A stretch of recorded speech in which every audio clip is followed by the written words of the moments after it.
And now I would like to turn things over to Norm Francis to speak to the recent loss of our longtime partner, Ken Spencer. So Norm, can we turn things over to you? Good evening, everyone. Yeah, in April, we lost a dear friend to many of us and a guy who was a real pillar of our SVP Vancouver family. Ken had many accomplishments in his professional, his business career, and he received many honors and awards along the way, which have been written about elsewhere. So I'm not going to sort of talk about those. What I thought I would do is share with you some personal stories and some insights into his contributions, specifically to SVP over the years.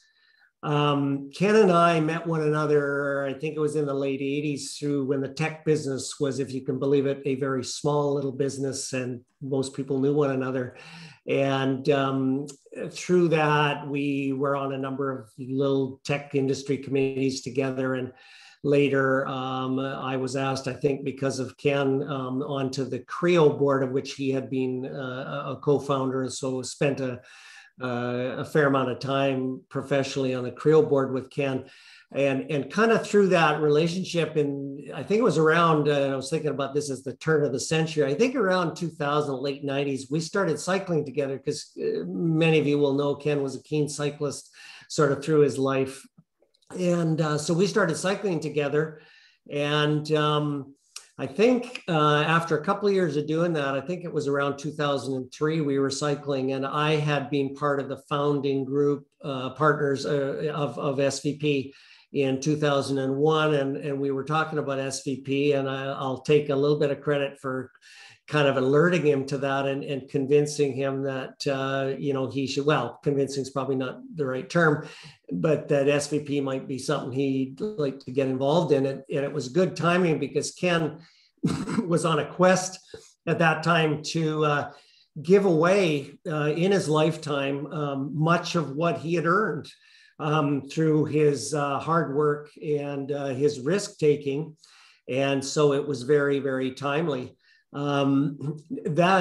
Interestingly, that cycling resulted in a group being formed, which exists to this day, called the Tech Vets, which stands for Technology Veterans. And we have an active cycling group. And in fact, many of the Tech Vets became and are SVP partners.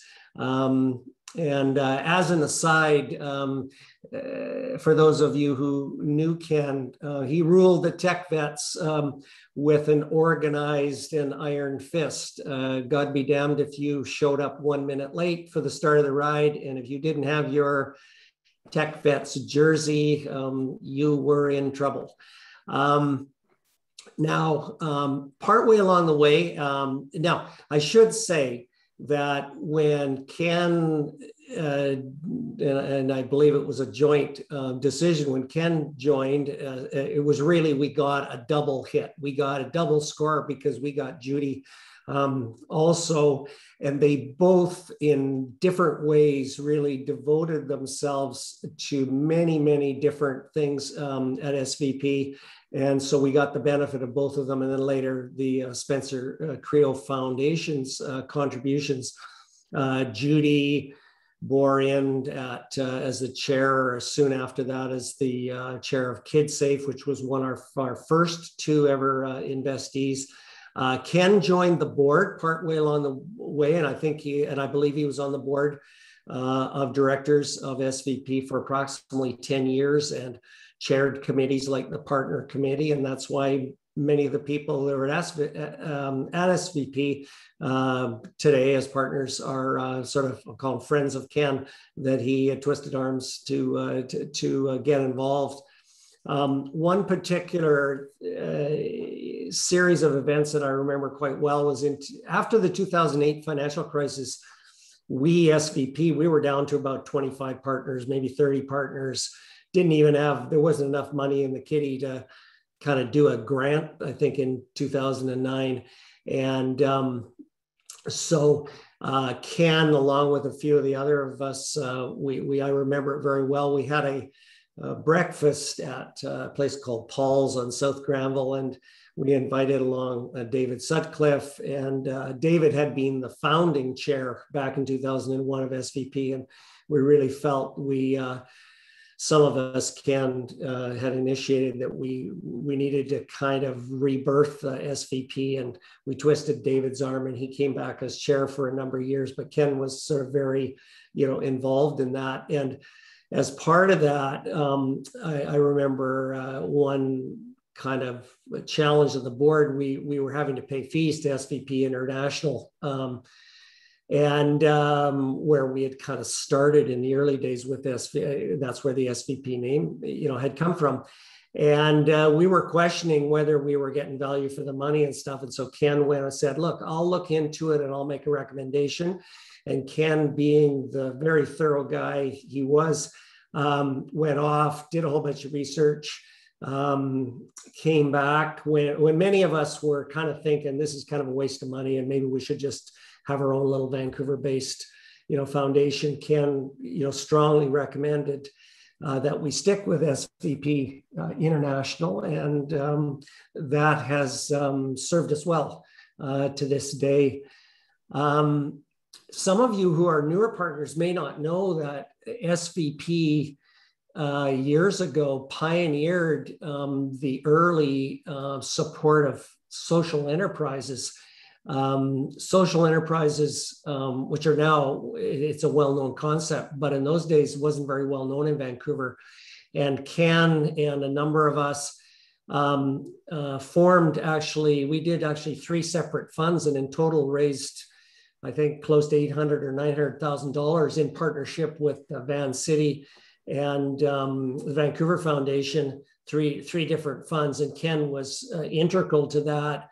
And Ken and the SpencerCreo Foundation and other partners contributed a lot of money outside of the core SVP mandate to pioneer social enterprises. And I think it was partially through that Ken had a very genuine interest in people who maybe later, whether it was through things like drug addiction or just not having a good chance in life, to social enterprises help people with employment, and I think that was a major interest of Ken's along the way, as to how to help people get back on their feet and get a job and a feeling of self-worth.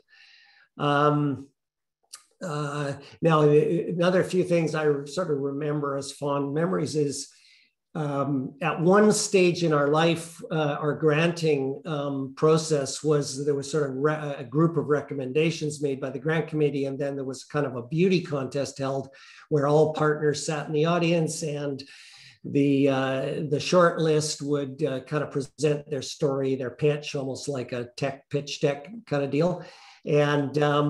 And then we'd vote, and there would be a winner, sometimes 2 winners, and a lot of other good projects that, for a variety of reasons, didn't get selected by the group, in that minute. And Ken and one of the other, very involved partners in those days was Dr. Don Ricks, who in fact our endowment is named after.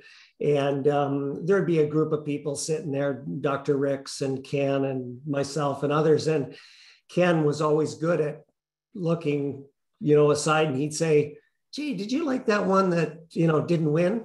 If you'll put up 10 grand, I'll put up 10 grand. And that's how a lot of the so-called side or participatory granting, happened. And later it's been kind of more formalized than that. But Ken was always, he was always there with, an extra donation, an extra contribution, double partner dues, those kinds of things, to do what it took to kind of help out the situation at the time.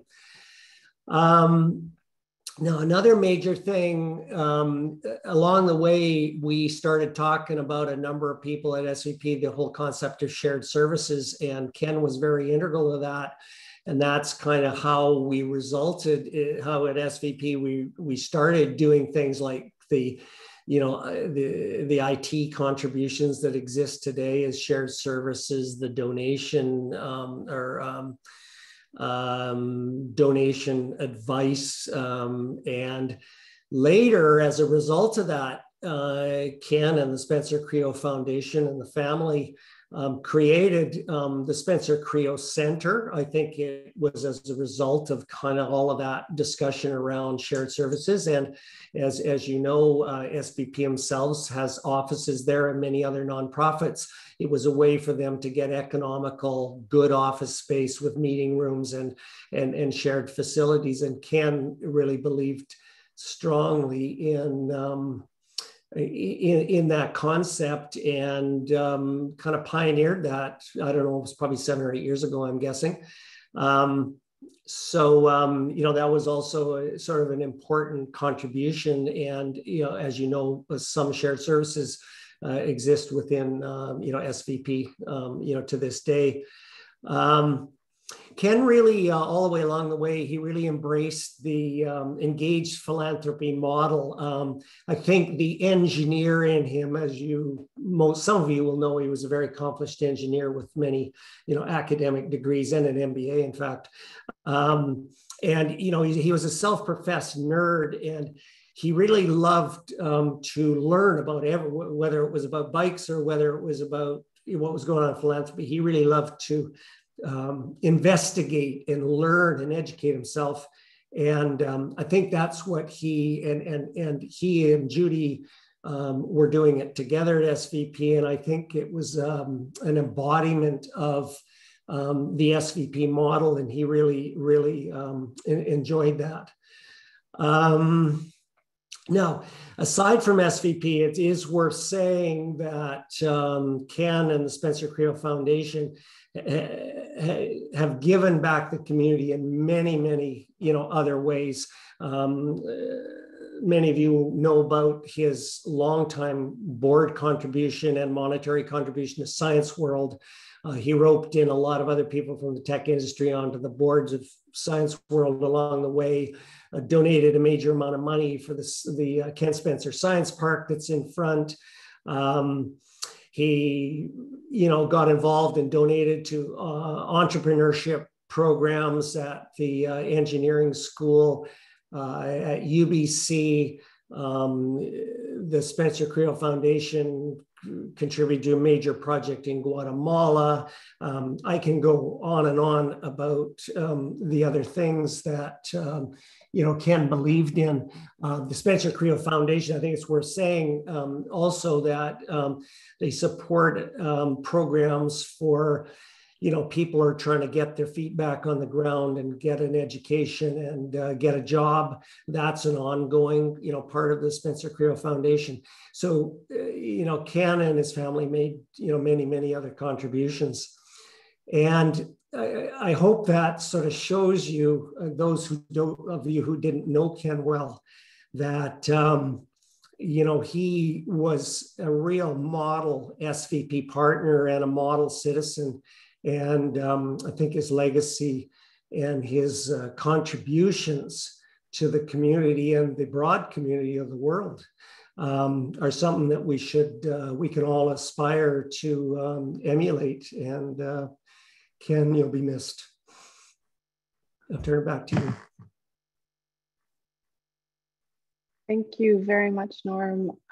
Thank you for sharing those words. And I have to say that for sharing a bit more of Ken's history. I feel so honored to have known him and had a chance to get to know Ken here at the SpencerCreo Center. It was always so evident to me how much he cared about the organizations he worked with and the people that worked at them. And when he would bring people around for tours of the center, it was so clear how proud he was of all his 6 tenors. And I always felt that he not only gave me a work home, but he gave me a work community. And I know many other 6 tenors, that's what we, SpencerCreo Foundation, SpencerCreo Center folks call ourselves, I feel the same. So let's raise a toast to Ken, and yeah, thank you.